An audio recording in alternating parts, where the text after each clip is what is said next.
రోజు వంకాయ పాలు వండిపోతున్నాను. నిన్న మా చెట్టుకు కోసిన వంకాయలు.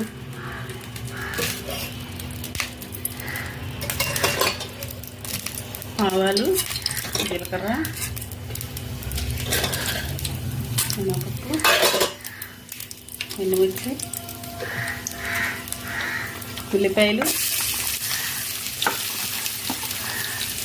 పచ్చిమిర్చి, అల్లం పేస్ట్ అండి. మగ్గినాక వంకాయ ముక్క వేసుకోవాలండి. సాల్ట్ అండి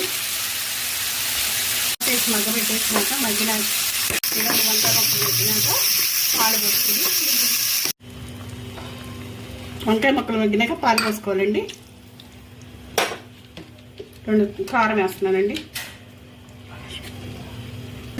గరం మసాలా వేస్తున్నాను. కొత్తిమీర వేసుకున్నాను. వంకాయ పాలు రెడీ అండి.